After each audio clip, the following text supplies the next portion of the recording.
The Place Beyond the Pines is a film that I saw when I was about 14 years old, when I was just getting into film, when I was just starting to really appreciate film as an art form and starting to watch a wide variety of film, not just popular superhero films. And it truly became my favorite film of all time. Like, I was obsessed with this film. I saw it repeatedly in my teen years.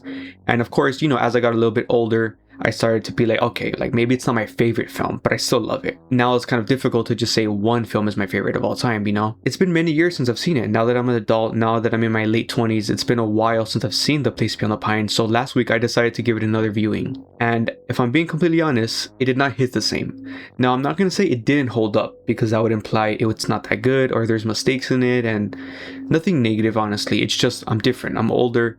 I have different tastes now. I have different life experience. It just didn't land the same, but that's okay. I still love it. I still really appreciate it. I still love the story itself and also the tone, the atmosphere of this film. To me, those are the two things that make this film really interesting, very unique.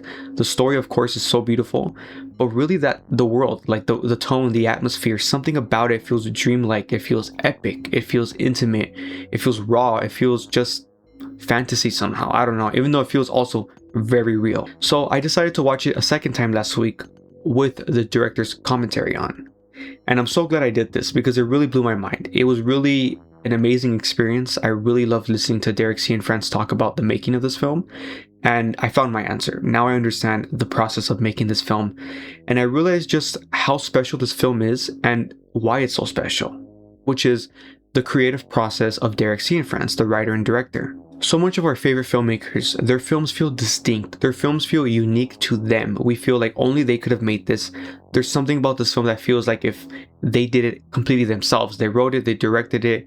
Every single choice, from the action, from the blocking, from the costume design, everything was dictated by them. That concept is called auteur theory, which is basically a fancy French way of saying authorship, when a director really puts his hand in every single department and makes very intentional decisions to make it his own. Now, many people don't like that concept because they feel it takes away from the fact that film is inherently a collaborative art form. And many people contribute to a film. Many people contribute to the making of this film. And even in this film, like, Derek didn't write this film himself. He wrote it with 3 other writers, I believe, or maybe 2 other writers. Listening to the director's commentary made me see how this film is so special because Derek's process is encouraging collaboration and embracing the uncertainty that comes with filmmaking. And it all starts even before you start shooting. It all starts with casting. And in this casting process, he creates trust with his actors. Now, there's a direct domino effect here that happens, and there's many examples, but I'm going to try to keep it concise to not get lost in the sauce, So obviously he had first done Blue Valentine with Ryan Gosling, and they created a relationship. If you have social media and you follow film accounts, everyone talks about the fact that Ryan Gosling, it was his specific idea to go about the bank robbery through motorcycle, through the cube truck, through the helmet. It all came from Ryan's fantasy of wanting to rob a bank. And Derek Cianfrance already had this story, so it was just perfect synergy. So obviously, Derek has trust in Ryan already. And while they were casting the film, while they were well in pre-production, Ryan suggested Eva, which, now we know why, because obviously they got married. But Ryan suggested Eva to play Romina. So Derek goes to meet with Eva Mendes, and he falls in love with her, like from a platonic friendship, admiration sort of way. Like, as a human being, he said that he absolutely fell in love with her. She's an incredible person. They drove around for hours in LA where Eva Mendes grew up. They just got to know each other as human beings, and he was just like, yes, this actress is Romina, and I completely trust her.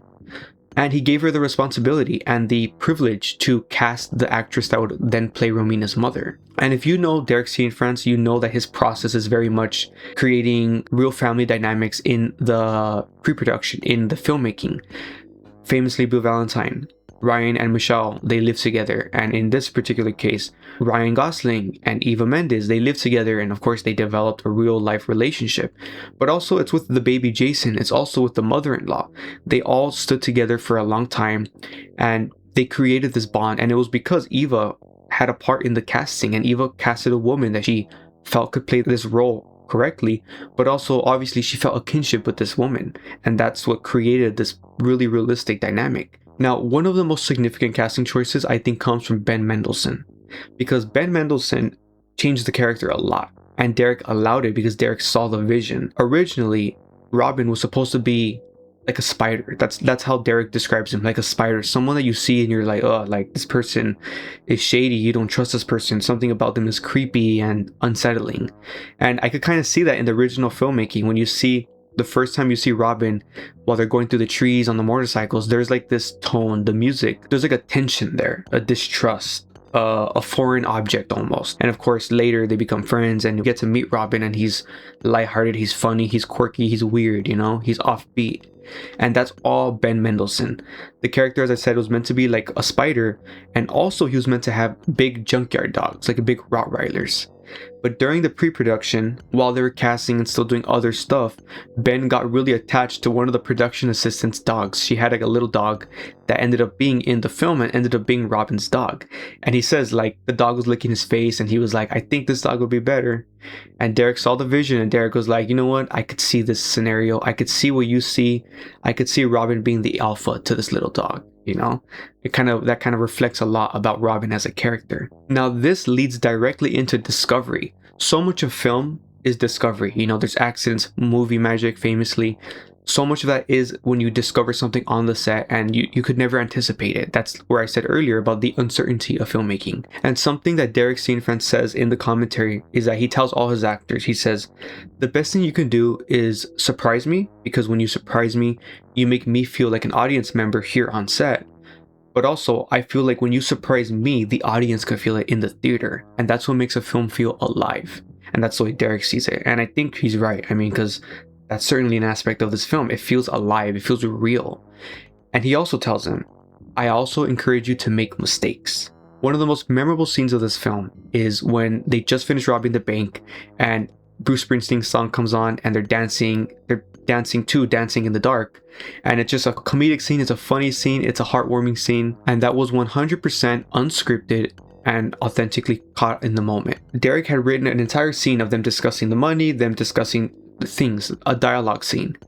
But while they were getting ready for it, while they were getting the camera ready and everything, Ryan put the song on. And Ryan just started vibing to the song. He started getting into the mood. And Ben started getting into the mood too. And Ben took off his shirt and started vibing to the song. And it was an authentic moment between these actors. And then, you know, Derek was like, start rolling. And then Ryan gets the little dog and of course starts thrusting with it. And it's like a funny little moment, right? That's a direct consequence. That's because of the casting of Ben Mendelsohn and Derek allowing him to make changes to the character. Because if he was this unsettling character, this lighthearted moment wouldn't quite land the same. It would feel like, oh, this is fake, ulterior motives, you know, that we wouldn't be able to just feel it. And in the dog, if there was big Rottweilers around, they probably wouldn't have even been in the trailer. They would have been outside, you know, like, so this completely was a product of Derek allowing this change and having trust in his actors. And then, like I said earlier about the mistakes, so there's a lot of mistakes in this film and they're amazing mistakes, but I can't list them all. So what I want to focus on is the baby crying. Now, a baby crying in a scene that was not scripted could totally ruin a shot, could totally ruin a scene. It could even ruin a whole day of shooting. I mean, if a baby has a tantrum, if a baby is just not feeling well, like, you know, you would have to move things around. And in this particular scene, because of the casting, because of the bonds these people made, the baby crying made the scene rich and it changed the tone of a scene. And of course, you're probably guessing the scene. It's the most memorable scene of the film, when Ryan is arguing with Romina and then Mahershala Ali's character comes in and then they fight and then he comforts the baby and the baby immediately stops crying. That's 100% an authentic moment, and the baby starts crying because he's attached to Ryan, he's attached to Eva, and they start arguing. So, you know, if you've been around babies, you know that they feel insecure, they feel anxious when they're around that. So immediately the baby starts crying and starts crawling towards Ryan because he wants comfort. But you know, these actors, they go with it because that's the environment that Derek creates. So they just go with it. The mother-in-law comes in, they're all screaming like how they would be in a real life situation, getting the baby, trying to comfort the baby while the two men are arguing and fighting. Also authentic. And then Ryan goes and gets the baby, and the baby, like, it's like if it's scripted. Like, it's like they say, it's like if it was a movie. He grabs the baby and the baby immediately stops crying and is comforted.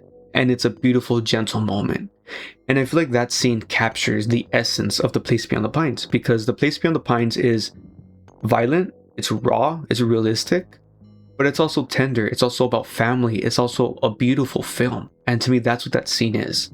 And it's just literally the product of movie magic. You could have never scripted that. You could have never just made that happen. Like that was a product of the moment and a product of the bonds these people had with each other. Now, I don't have a very smooth way of getting into this, so we'll just say now we're into the last topic, which is compromise. So much of filmmaking is compromise. So much of filmmaking is you're not always Christopher Nolan. You don't always be able to just get your way exactly. There's always constraints somehow, and that's part of the beauty of the art, that you have to adapt, you have to improvise, And something that happened in the pre-production of this film, once again, is that Derek wrote a huge script. He wrote an 180-page script, and he always envisioned this film to be an epic. He envisioned it to be a portrait of America as he sees it. So corruption, crime, all this, but also people being gray, not good and bad. The corrupt cops, Bradley Cooper's character, he's not an inherently bad person. He's not a villain. Ryan Gosling's character, a criminal, same thing. He's not a bad person. They're just incredibly flawed and they're gray. And that's the way Derek sees the world. That's the way he sees people. And of course, the corruption aspect, the crime aspect, the poverty, that's how he sees America. So he had this huge script.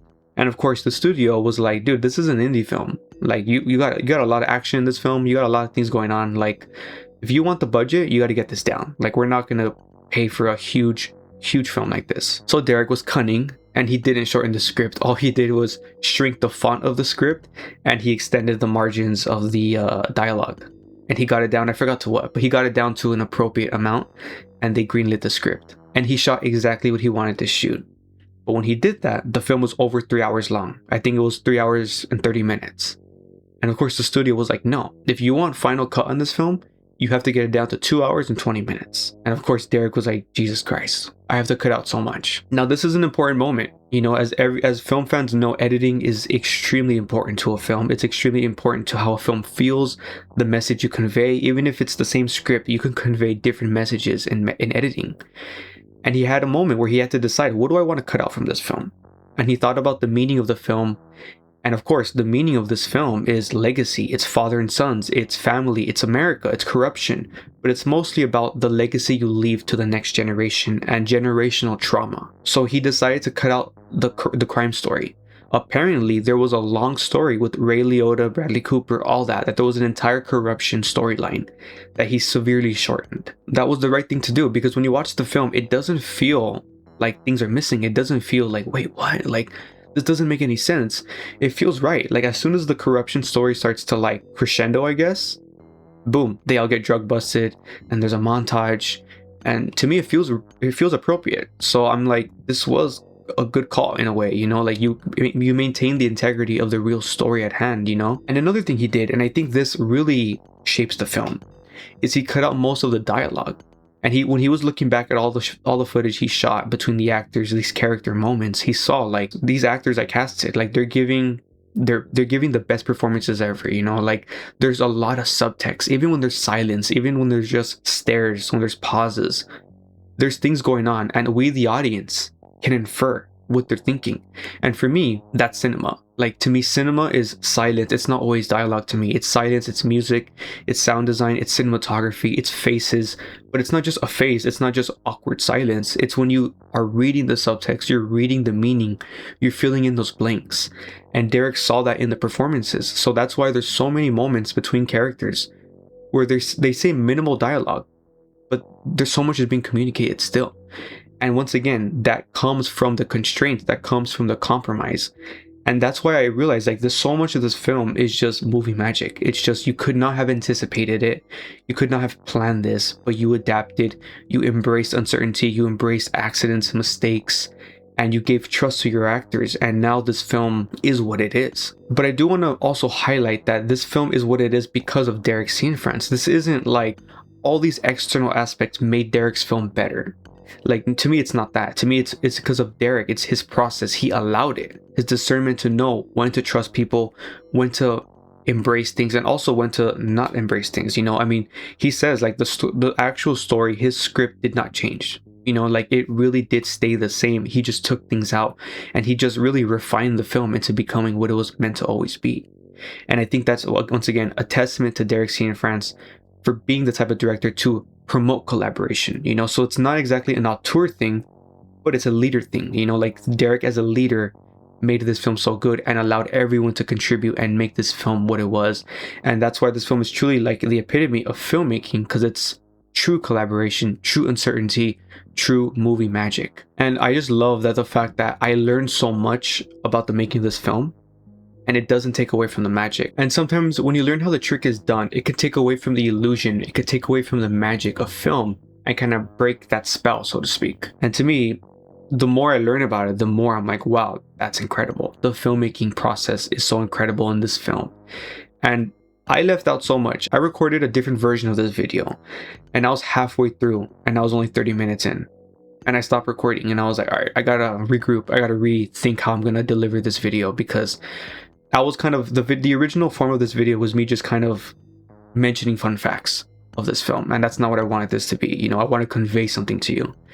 But I do highly encourage you to watch the director's commentary, because there are so many things, so many mistakes, so many accidents, so many interesting aspects of the casting. Dane DeHaan, I did not mention the Dane DeHaan stuff, but there's a lot of cool stuff there too. And it's just interesting to learn more about the filmmaking of this film. So highly recommend you guys do that. And yeah, let me know your thoughts on my thoughts. Let me know your thoughts on The Place Beyond the Pines. How much do you love this film? Do you prefer it over Blue Valentine? What are your thoughts on Derek Cianfrance? I would love to know. Let me know. And thanks for watching.